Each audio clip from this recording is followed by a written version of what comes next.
नमस्कार दोस्तों। उत्तर प्रदेश की राजनीति में एक बार फिर हलचल मच गई है। लखनऊ में बहुजन समाज पार्टी की महारैली ने पूरे राजनीतिक माहौल को हिला दिया है। यह रैली सिर्फ एक राजनीतिक आयोजन नहीं बल्कि यह एक संदेश था, मायावती की वापसी का संदेश। पिछले 9 या 10 सालों से मायावती खो सी गई थी, लेकिन ऐसा करना अब मायावती की वापसी की ओर इशारा कर रहा है। कांसीराम के परिनिर्वाण दिवस पर आयोजित इस रैली ने यह साफ कर दिया कि मायावती अब फिर से मैदान में उतर आई है और 2027 की तैयारी शुरू कर चुकी है। रैली में मायावती ने जनता को संबोधित करते हुए कई बड़े बयान दिए। उन्होंने कहा कि यह भीड़ पैसों से नहीं बल्कि खून पसीने की कमाई से आई है, यानी कि यह जनसैलाब किसी किराए की भीड़ नहीं बल्कि बसपा की असली ताकत थी। उनके शब्दों में आत्मविश्वास भी था और चेतावनी भी। 2027 में बसपा की सरकार बनेगी और मैं कोई कसर नहीं छोड़ूंगी, ये कहा मायावती ने। लखनऊ की सड़कों पर उस दिन सिर्फ नीला रंग दिखाई दे रहा था। हर तरफ नीले झंडे, नीली टोपी और नीले पोस्टर। बसपा के रंग में पूरा शहर रंग गया था। कांसीराम स्मारक स्थल पर लाखों की भीड़ उमड़ी थी। इस स्थल पर मान्यवर श्री अभी तक की सबसे बड़ी भीड़ थी। ऐसी भीड़ कहीं, ऐसा जनसैलाब कहीं देखा ही नहीं गया था। मायावती ने मंच से लगभग 1 घंटे तक भाषण दिया। उनकी भाषा संयमित थी पर निशाने सटीक थे। उन्होंने बीजेपी सरकार की कुछ नीतियों की तारीफ की, लेकिन समाजवादी पार्टी और कांग्रेस पर तीखे वार भी किए। अब भाई यहीं से सवाल उठता है, क्या मायावती वाकई भाजपा के करीब जा रही हैं? भाजपा का अभिवादन, ये शब्द उन्होंने कहा, या यह केवल एक रणनीतिक चाल है?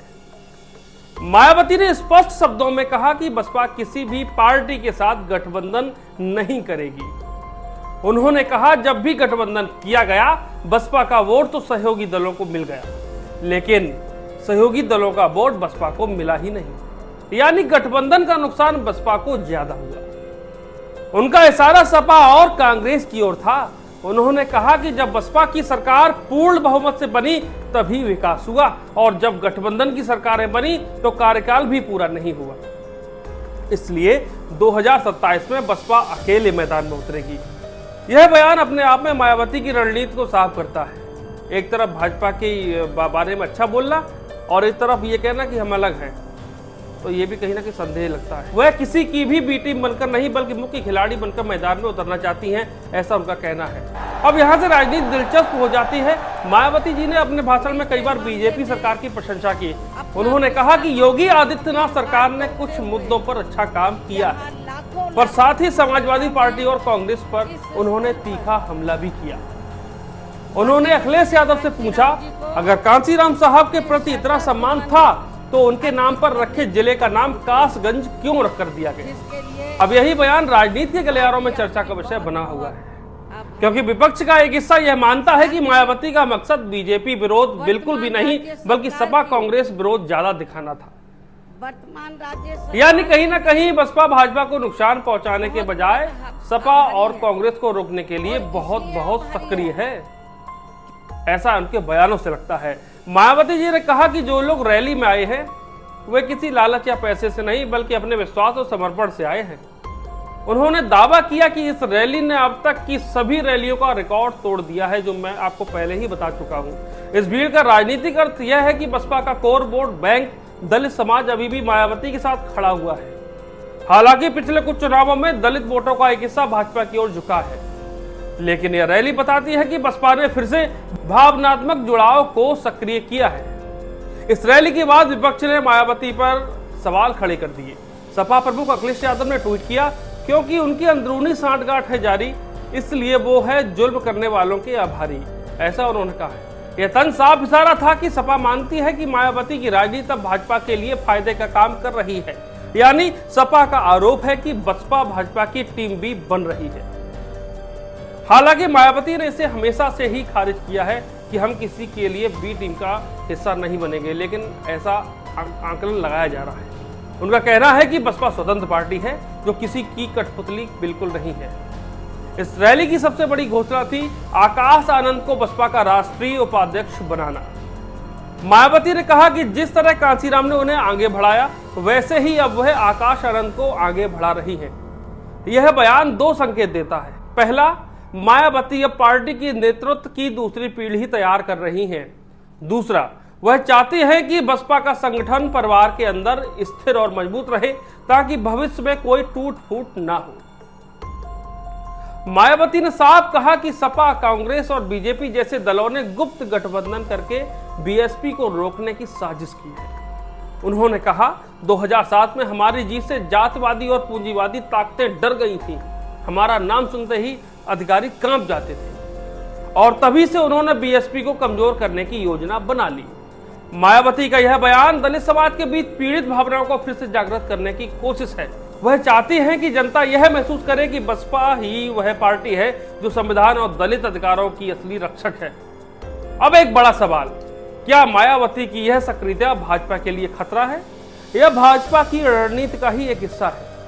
देखिए, बीजेपी ने पिछले कुछ वर्षों में दलित वर्ग में गहरी पैठ बनाई है। जब से मायावती बिल्कुल इनएक्टिव हुई तब से, चाहे रामनाथ कोविंद को राष्ट्रपति बनाना हो या दलित बस्तियों में जनसंवाद कार्यक्रम चलाना हो, भाजपा लगातार इस वर्ग को अपनी ओर खींच रही है। लेकिन दलित राजनीति की भावनात्मक जड़ें अभी भी कांसीराम और मायावती के साथ है। तो कहीं ना कहीं भाजपा पूरी तरह से अपने हाथ, अपने पांव वहां तक नहीं पसार पाई है। ऐसे में अगर मायावती फिर से सक्रिय होती है तो भाजपा के वोट बैंक में सेंध पड़ सकती है और बहुत बड़ा इजाफा भी हो सकता है यदि मायावती जी ने साथ दिया तो। हालांकि कुछ विश्लेषक यह भी मानते हैं कि भाजपा चाहती है कि बसपा और सपा का वोट बैंक अलग अलग रहे ताकि विपक्ष बिखरा हुआ दिखे। इस लिहाज से मायावती की सक्रियता भाजपा के लिए नुकसान नहीं बल्कि रणनीतिक फायदा साबित हो सकती है। उत्तर प्रदेश में दलित मतदाता लगभग 21% यानी कि 21% है। इनमें से जाटव समुदाय बसपा का पारंपरिक आधार रहा है। अगर मायावती इन वोटों को एकजुट रखने में सफल हो जाती है तो बसपा किंग मेकर बन सकती है। ये सबसे बड़ी बात है, क्योंकि यदि भाजपा, सपा और कांग्रेस तीनों के वोट विभाजित रहते हैं तो 20 से 25% वोट शेयर के साथ भी बसपा सरकार गठन के निर्णायक भूमिका में आ सकती है। यानी मायावती की रणनीति यह नहीं है कि वह भाजपा या सपा को हराए, बल्कि यह है कि वह सत्ता की कुंजी अपने पास रखे। अब बात करते हैं उन चुनौतियों की जो मायावती के सामने हैं। युवा वोटरों से जुड़ाव की कमी, ये थोड़ा समझते हैं इसमें। आज के युवा बसपा की पुरानी राजनीति से उतने प्रभावित नहीं है, उन्हें एक नया विजन चाहिए। आकाश आनंद की एंट्री इस कमी को दूर करने की कोशिश है। संगठन का कमजोर ढांचा, कई जिलों में बसपा के स्थानीय संगठन निष्क्रिय हैं। मायावती को इन्हें फिर से जीवित करना होगा, इसीलिए जो आनंद जी हैं उनको सामने लाया जा रहा है। मायावती अब सोशल मीडिया पर बहुत सक्रिय नहीं है और यही कारण है कहीं ना कहीं वो एक अंधेरे में गुम सी होती जा रही है उनकी पहचान। जबकि आज की राजनीति में यह बहुत अहम है। दलित मुस्लिम समीकरण, बसपा का एक समय मुस्लिम मतदाताओं पर भी प्रभाव था, लेकिन अब वह सपा की ओर झुक गए हैं। मायावती को यह विश्वास फिर से जीतना होगा। अब बड़ा सवाल यह है कि मायावती का असली मकसद है क्या? क्या वह भाजपा की मदद कर रही हैं? क्या वह सपा को रोकने की रणनीति पर है, या फिर बसपा की असली वापसी का संकेत भी हो सकता है? ऐसा मेरा भी मानना है और वो भी ऐसा ही दर्शा रही हैं। दरअसल सच्चाई बीच में है। मायावती का लक्ष्य अपने खोए जनाधार को वापस पाना है। वह जानती है कि सीधे सीधे भाजपा से टकराना उनके लिए फिलहाल लाभदायक नहीं है, इसलिए वह नरम विपक्ष की भूमिका निभा रही है ताकि भाजपा के विरोध में न जाकर अपना आधार सुरक्षित रख सके। उनकी राजनीति अब सीधी टक्कर की नहीं बल्कि संतुलन और पुनर्स्थापन की राजनीति है। मायावती चाहती है कि बसपा फिर से उस स्थिति में पहुंचे जहां कोई भी पार्टी सरकार बनाने के लिए उनके समर्थन की मोहताज हो। यही है मायावती का मौजूदा मकसद, शायद किंग मेकर बनना और शायद फिर एक बार मुख्यमंत्री बनना। भाई देखो, कुल मिलाकर मायावती की महारैली ने उत्तरी भारत की राजनीति को फिर से सक्रिय कर दिया है। इतना लंबा जनसैलाब, इतनी भीड़, इतने नीले झंडे, चारों तरफ का लालिमा नहीं नीलिमा दिखाई पड़ रही थी। अब वह खामोश नहीं है बल्कि संदेश दे रही है, मैं अभी खत्म नहीं हुई हूं, मेरा अस्तित्व अभी भी है। 2027 में क्या होगा यह समय बताएगा। पर इतना तो तय है कि मायावती और बसपा को अब नजरअंदाज करना आसान नहीं होगा, चाहे वो भाजपा हो, चाहे सपा हो या फिर कांग्रेस हो। अब ये बहुत सोची समझी साजिश हो सकती है। खैर, ऐसे ही विश्लेषण को देखने के लिए बने रहिए हमारे साथ। प्रतीक तिवारी, यूपी खबर ऑफिशियल एंड अहम भारत समाचार। नमस्कार।